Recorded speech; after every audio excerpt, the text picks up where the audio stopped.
Welcome to Lawline with your host, Alan Storman. Mr. Storman is a distinguished trial attorney, author, and lecturer. Each week, Lawline will bring you the most knowledgeable experts in the field of law today. And now, we introduce our guests and our host, Alan Storman.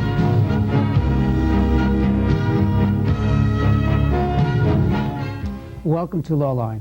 The violent and brutal attack of Haitian immigrant Abner Lorumo and the subsequent trial of 5 police officers resulting in 1 guilty plea, 1 conviction, and 3 acquittals leave many questions unanswered. Today we'll get some insight into this highly explosive case when we talk to Joe Tacopina, a criminal defense attorney who represented one of the acquitted officers, and Peter Vigeland, a former assistant United States attorney who now represents white-collar crime defendants. Hello, Joe. Hello, Peter. Hello. Joe, why don't you tell us a little about the case and your client? Well, you know, obviously it was a horrific case, horrific allegations, horrific actions by one of the police officers that really swept everyone under. Well, since we're shown all over the world now on the internet, why don't you just briefly give us a concise version? Well, there was a melee outside of a nightclub in a Haitian community in Brooklyn, and a man got involved with one of the police officers, and that man was subsequently back at the precinct after being arrested. It's Abner Lorumo. Abner Lorumo was sodomized by Justin Volpe in a precinct bathroom. You know, an unthinkable, unspeakable act that shocked a lot, made a lot of people really take notice. Was Abner Lorumo restrained at this point when he was sodomized? Or well, Mr. Lorumo says, and jury, Mr. Volpe pled guilty to holding him down and having him rear handcuffed while he sodomized him with a stick. Okay. And what about your client? What was he involved in? Well, you know, my client, as I said in my summation to that jury, the federal jury, wouldn't have been there that night, that day, in federal court as a defendant, but for the actions of Justin Volpe, someone who I described as a monster to that jury, because, you know, the acts were so horrific, so unspeakable, so heinous, that it really caused everyone who was around Mr. Lorumo that night, who laid a hand on Mr. Lorumo that night in the arrest process or otherwise, to wind up being a criminal defendant in a federal courtroom. And it was really based on the action of one police officer. Now, Peter, if I recall, right after the conviction, and I believe Officer Schwartz was convicted, is that correct? That's right. Right after the conviction, I saw the attorney, Marvin Kronberg, on TV, who said that Justin Volpe had told the United States Attorney's Office that he wasn't alone in the bathroom, but it wasn't Schwartz who was convicted of being there, but it was someone else. What's your take on that? Well, as a former federal prosecutor, assuming I'm the prosecutor in that case, I think it would be incumbent upon me to see if Mr. Volpe would speak to me as a government representative, and I would interview him and assess his story, and to see whether that caused me to rethink the government's theory of the case, which I understand was Mr. Schwartz was the one holding him down, and not Mr. Weiss.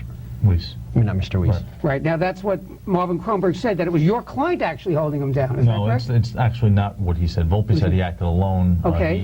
No one held him down. What he said was, contrary to what Abner Lorumo testified to, was that no one else held Mr. Lorumo down, but that at some point during the attack, Weiss walked in. And your client? My client. And there was this sort of clairvoyant meeting of the minds between Weiss and Volpe, and Weiss sort of stood guard for Volpe, which obviously was laughable, ludicrous, and far from the truth. The government didn't believe it for a second. Thomas Weiss, before any Justin Volpe revelations, before anybody else did anything, days after this incident, Alan, you must remember that Thomas Weiss went into the Brooklyn DA's office and said, I walked into that bathroom and I saw Justin Volpe and Abner Lorumo, and I saw a stick, and I saw feces, and I saw all this stuff, and I don't know what to tell you, but here's what I saw. I just didn't see Charles Schwartz in there.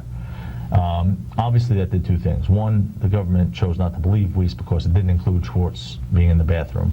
What it also did was, in effect, put an end to the defense of Justin Volpe. It really put a nail in the coffin of Justin Volpe, and certainly Volpe saw this to be a ripe opportunity to enact revenge. The only problem with that is Weiss was acquitted. He will not be retried in the factual part of the Lorumo case and the assault part of the Lorumo case. And the other problem is the government doesn't believe that Weiss was the second police officer. Peter, what I don't understand, and it's a little confusing, and if it's confusing for me, it's got to be confusing for a lot of people.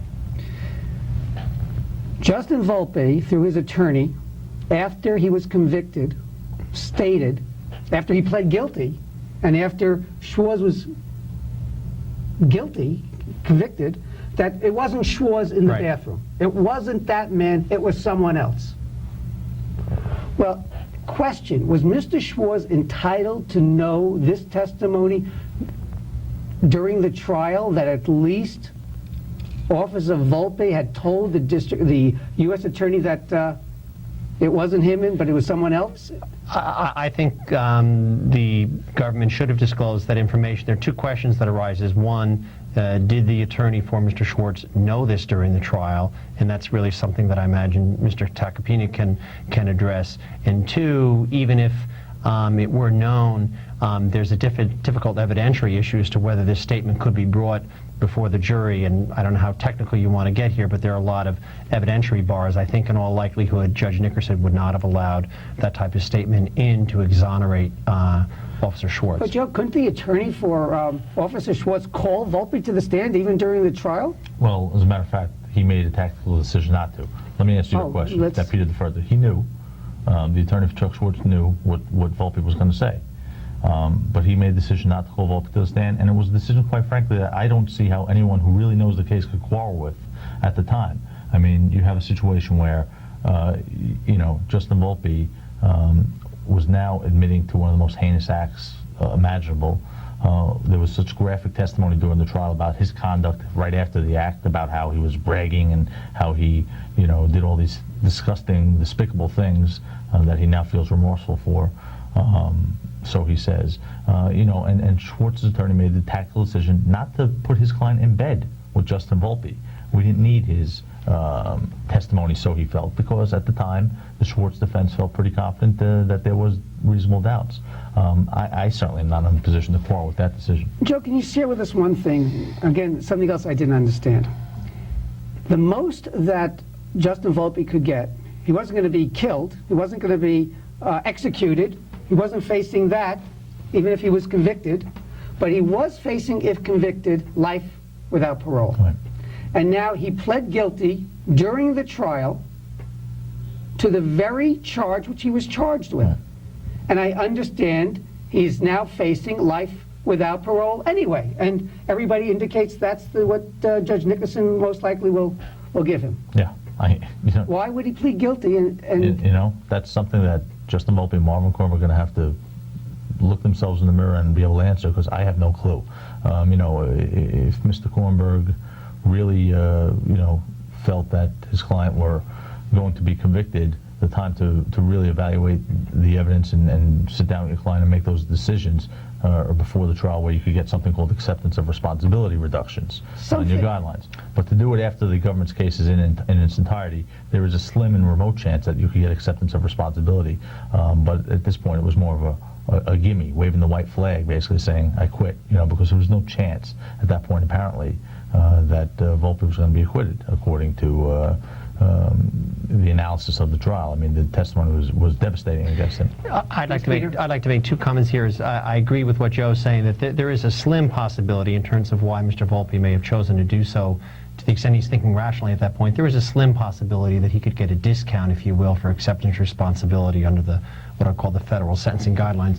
One thing that Joe said I would somewhat quarrel with, you don't really know whether Marvin Kornberg knew all the facts at the time this trial commenced.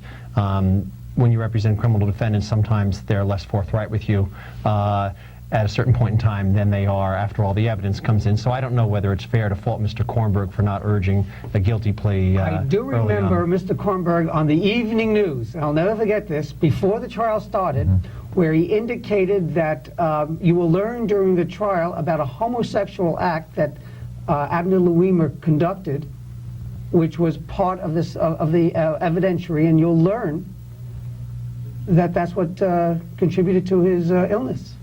Well, that never his came out. injuries. Well, of course, You were there. That never came out. It was fictional. It was fantasy. It was some concocted defense that fell flat on its face. And Did he open to the jury with that? He alluded to the fact that you'll find that this was the result of a consensual act. I mean, the jury picked it up loud and clear, and the papers reported that basically the defense was alleging, Mr. Kornberg was alleging that Abner Lorumo had suffered these injuries through some sort of rough gay sex. Certainly it was something that I distanced myself from in the opening statement. I stood up there and said, ladies and gentlemen, whatever he says has nothing to do with my client. And I actually put a chart in showing the indictment, how it was broken down, that my client was not charged with the bathroom attack, and we don't subscribe to the Volpe defense.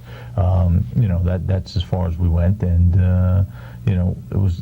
I had no say in that, obviously, Alan. As far as what Mr. Kornberg knew before trial or didn't know, I think I understand and know some of the things he knew because I had discussions. I'm not going to get into those, right now, but suffice it to say that it was a real high-profile type of an opening statement to make, and it certainly got Mr. Kornberg that red ink, end of the world publicity that he so likes. But it was something that fell flat in his face, and certainly, I think, sort of spilled over to the Schwartz defense. Peter, now I understand that Mr. Schwartz has a new counsel. Ron You know Fischetti, what? right. No longer has the counsel who tried the case. Can Mr. Schwartz appeal it and saying, listen, my counsel was ineffective, did a terrible job for me, should have done this, should have maybe called Justin Volpe to the stand, who would have said I wasn't there? Well, there are two arguments that can be made on appeal. One is that this statement by Mr. Volpe that Mr. Schwartz was not in the bathroom is newly discovered evidence. From what counsel here says, that seems to be a difficult road to hoe if counsel knew about it at the time and made a tactical decision. Then the only argument on appeal is an ineffective assistance of counsel argument, which is often made and rarely succeeds. If you make a tactical decision on behalf of your client, which ultimately turns out to be a wrong tack to have taken, that is not the basis for a reversal. You have to show that there is really a conduct far below the norm, and that may be very difficult to establish. At least one of the jurors may have, at this point, believed Justin Volpe if he would have taken the stand and been subject to cross-examination and subject to direct that Mr. Schwartz wasn't in the bathroom. Well, a couple points there is, one, you do not know whether Mr. Volpe would have waived his Fifth Amendment privilege and permitted himself to testify. This is after I'm talking about he could still, because it's not guaranteed he's going to be in jail for life, and there could be other charges that could be brought against him.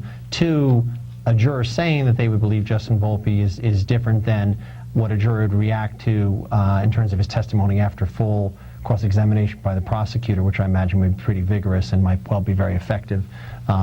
So a juror just saying that, I don't think provides much fuel for appeal. Joe, what was it like dealing with the other attorneys in this very highly publicized case, worldwide publicity, and here you're only interested in your client? I'll tell you, Alan, it was, by far, it was the most difficult task in this whole case. I mean, for the most part, the defense attorneys in that case got along well, with the exception of Mr. Kornberg. I'll be quite frank with you. There was a bitter animosity between Schwartz's attorney, Steve Worth, and Kornberg. That was aired before the trial, during the trial.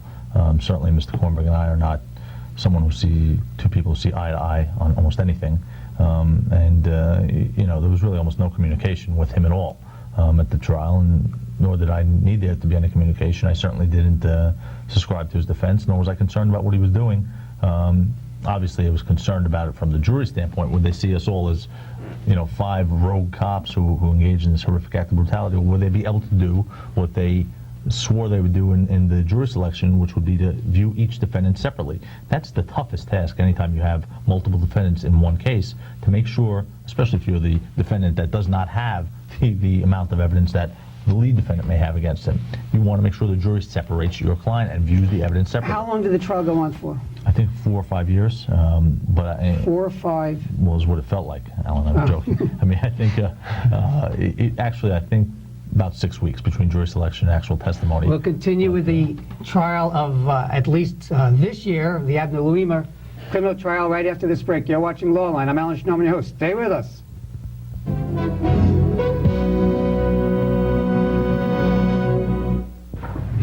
Michael? National Guard duty. Ah, bet he's just sandbagging. I don't think so. Sure he is. He left us with all the big fires to put out. Over 52% of our military is made up of the National Guard and Reserve. They serve in times of war and in times of disaster. And the jobs they perform are hard enough without you making it harder. Well, let's hope he's ready for some late nights when he gets back. Please support your employees in the National Guard and Reserve. You are 100% unadulterated energy. You have no choice but movement. You aren't acted on. You are action. You have the power to make the world a better place. You already know how to do it. Volunteer now for the American Red Cross. Call your local chapter for details. I didn't mean anything. It's just you're getting so angry. That's enough! Enough! I'm gonna give you something to scream about. Get over here! Get up! I can't. I'm talking to you. Get up! I can't. Stop crying! You're asking for it again! For information about how you can help stop domestic violence, call us.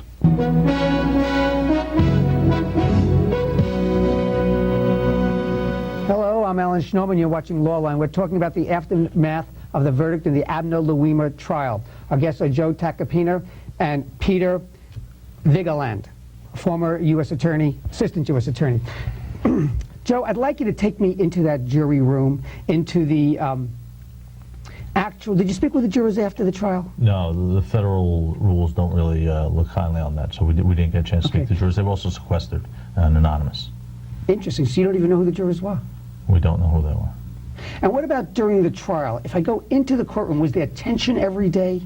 Yeah, it was amazing. It really was amazing between the hordes of press, the political ramifications in the case, obviously the life ramifications for the defendants in the case, the battling amongst attorneys and defendants, the racial undertones in the case. There were certainly more than the normal trial's share of tension in that courtroom every single day for 3 months. Now, you represented Police Officer Weiss. Is he back to work now? He's been paid. He's still being paid as a police officer. He's still on a modified assignment.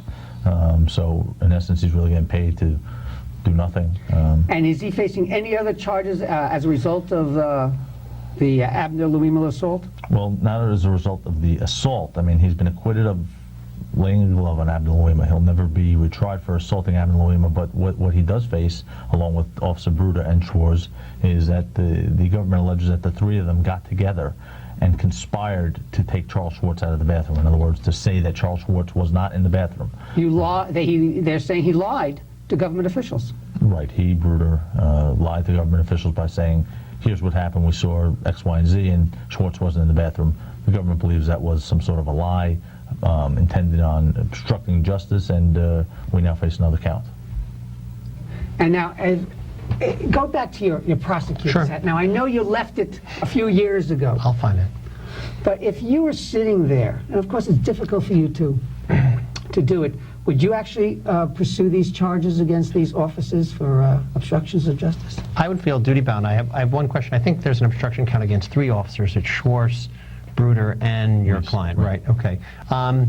I think, as a prosecutor, I'd feel duty-bound to do so. The case is an extremely serious case. It implicates federal interest. I mean, it's very important for the citizenry to believe that police officers will be held accountable both for brutalizing someone in their custody and for telling the truth about other the horrific acts of others should they be questioned. So if you feel that the facts warrant a conclusion that someone lied about something that important, I don't see how you can avoid prosecuting that But person. on the other hand, Peter, here we have Abner Lorumo, a man who no one from my camp anyway would ever ask anybody to forget about the tragedy he suffered.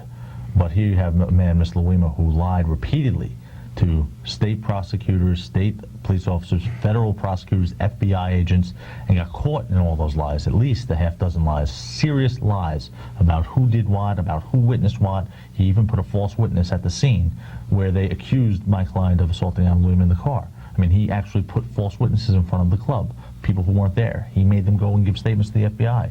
I mean, you know, you're talking about someone's liberty. As horrible as what happened to Abner Lawline is, you're talking about the liberty of an innocent man, my client, yet Abner Lawline got a free pass. His family got a free pass. Everyone else got a free pass. But why is that relevant? In other words, even assuming Abner Lawline did all these wrong things, if your client, in the government's view, lied about whether or not Officer Schwartz is in the bathroom, don't you think they're duty-bound to prosecute him? Isn't that really an easy call for the prosecutor? Then they're just as duty-bound to go and prosecute Jonas Lawline, Abner Lawline, Jay Nichols, and all the others who conspired to lie about that. How serious would this charge of obstruction of justice be to Officer Wise and the other officers?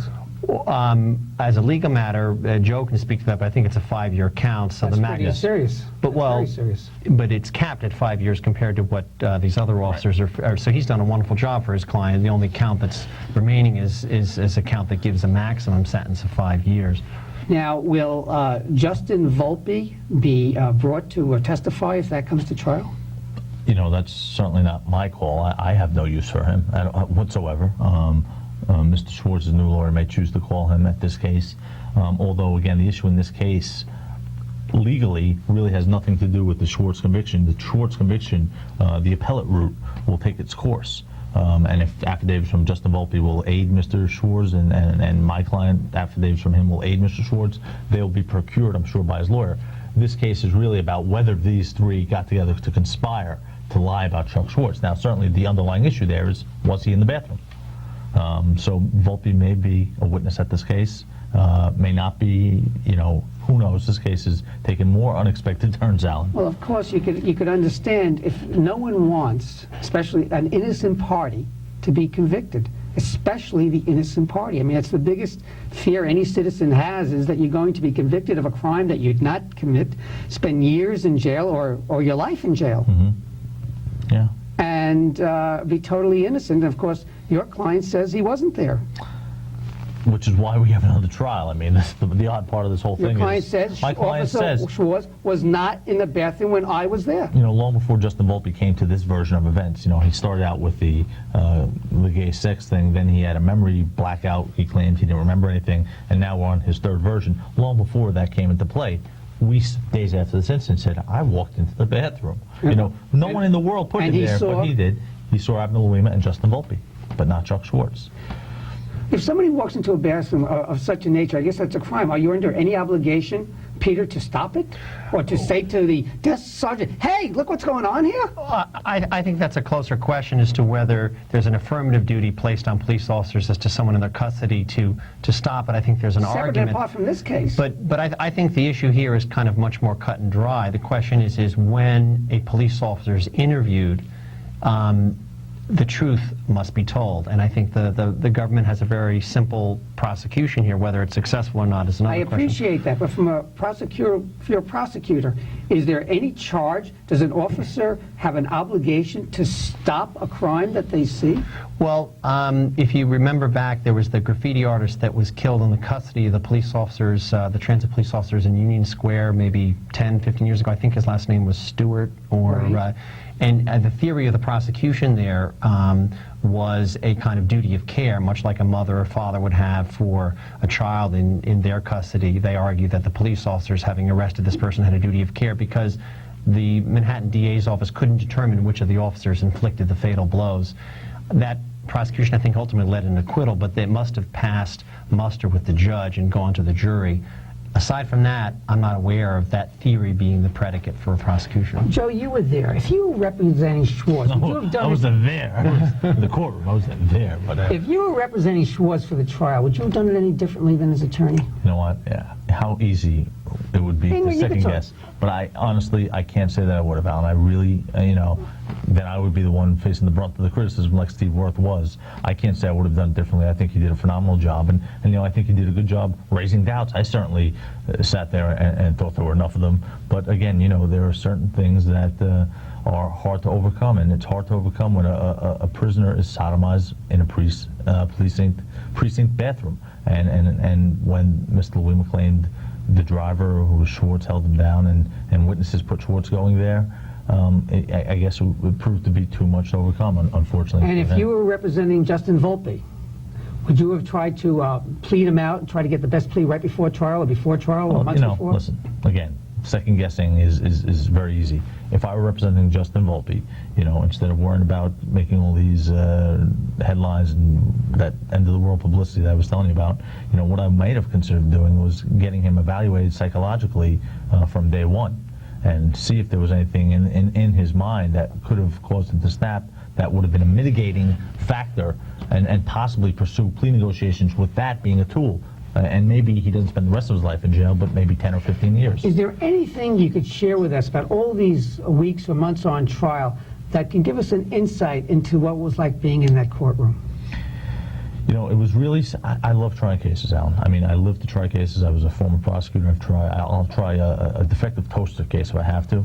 And I really enjoy being before a jury. You love asking questions. And I love speaking. But one thing, thanks, Peter. I'll let you get in a minute.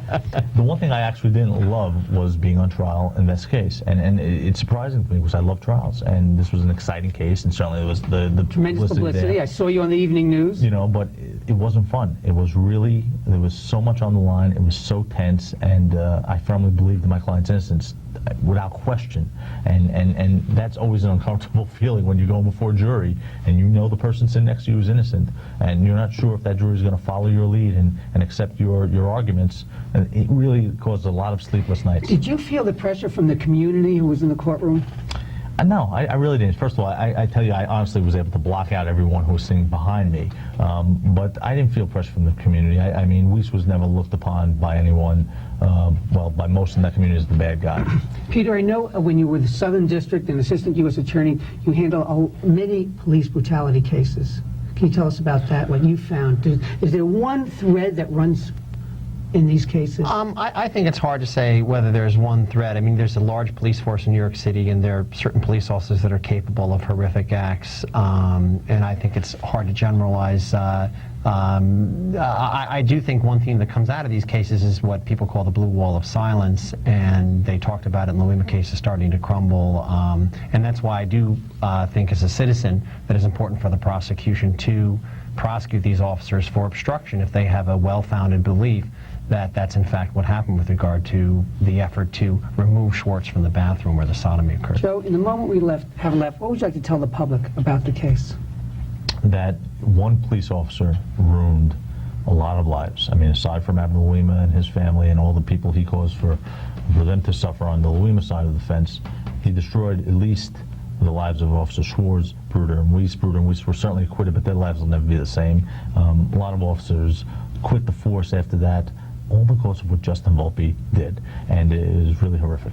And this blue wall of silence? I don't really subscribe to that theory, quite frankly. There were plenty of officers that came forward in this case who testified truthfully or not and gave incriminating statements about other officers. Peter Vigeland, thank you very much for appearing on Lawline. Joe Tacopina, thank you. Thank you. For appearing on Lawline. As always, this is Alan Schnorman, and thank you for watching Lawline.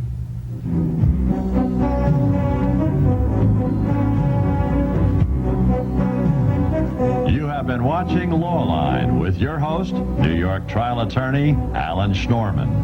Mr. Schnorman will be back with you next week at the same time. If you have any questions about this week's program, please write to Lawline, 63 Wall Street, New York, New York, 10005, or call area code 212-432-9111.